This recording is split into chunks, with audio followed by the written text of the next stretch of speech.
साधी राहणी, पांढरा कुर्ता, डोक्यावर टोपी, पांढरी दाढी आणि चेहऱ्यावर स्मितहास्य. हा माणूस साधा सुद्धा नाही तर एक कुख्यात गुंड, मुंबईचा अंडरवर्ल्ड डॉन म्हणजे अजूनही चर्चेत असलेलं नाव अरुण गवळी उर्फ डॅडी. गिरणीतला कामगार ते डॉन आणि नंतर आमदार. ही कहाणी आहे धक्का भरवणारी आणि विस्मयकारक. नमस्कार मंडळी, मी आहे राकेश. तुम्ही पाहताय लावरे व्हिडिओ. कोल्हापूर जिल्ह्यातून मुंबईत आलेला अरुण गवळी सुरुवातीला गिरणीत कामगार होता, पण गिरण्या बंद पडल्यानंतर गवळी बेरोजगार झाला. तिथून त्याचा गुन्हेगारी जगात प्रवेश झाला. डॅडी हे नाव समोर आलं की मुंबईचा अंडरवर्ल्डचा संपूर्ण इतिहास डोळ्यांसमोर उभा राहतो. एक डॉन, गुंड या व्यतिरिक्त राजकारणी अशी ओळख असलेला अरुण गवळी नेमका कोण होता? जन्मतारीख 15 जुलै 1952, शिक्षण 11वी पास आणि व्यवसाय गुन्हेगार, पत्ता दगडीचा. मुंबई पोलिसांकडे असलेली ही अरुण गवळीची माहिती सामान्य नागरिकांना त्यापेक्षा ही गवळीच्या कित्येक गोष्टी माहिती आहेत. मुंबईवरती राज्य करण्यासाठी 80 ते 90च्या दशकांमध्ये दाऊद इब्राहिम, अमर नाईक, अरुण गवळी यांच्या टोळ्यांमध्ये उडालेल्या रक्तरंजित संघर्षात शेकडो बळी गेले. दररोज दिवसाढवळ्या मुंबईत रक्ताचे पाठ वाहत होते. त्या काळात अरुण गवळी गुन्हेगारी क्षेत्रात अतिउच्च क्षेत्रात होता. त्याची ती ओळख अजूनही काही पुसली गेली नाही. पोलिसांचा लेखी गुन्हेगार असलेला डॉनला सॅल्यूट ठोकण्याची नामुष्की पोलिसांवरती उडवली. गवळी आजही डॉन आहेत. अरुण गवळी हे नाव जरी उच्चारले तरी आजही कित्येक जण थरथर कापतात. ही वस्तुस्थिती आहे. शिवसेनेचे नगरसेवक कमलाकर जामसंडेकर यांच्या हत्येप्रकरणी गवळी गेल्या 5 वर्षापासून कारागृहात आहेत. तब्बल 3 दशकीय संघटित गुन्हेगारीच्या प्रवाहात असलेल्या आणि पोलिसांनी अनेक गुन्हे दाखल केलेल्या या गवळी विरुद्ध सिद्ध झालेला हा पहिलाच गुन्हा.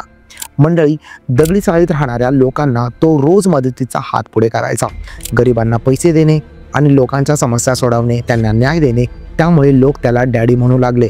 दाऊद इब्राहिम आणि छोटा राजन याच्या टोळ्यांशी त्याचे अनेक संघर्ष झाले. नंतर त्यांनी डॅडी गँग म्हणून स्वतःची ओळख निर्माण केली. खून, खंडणी, सुपारी आणि अशा खूप गंभीर गुन्ह्यांमध्ये त्यांचं नाव आलं.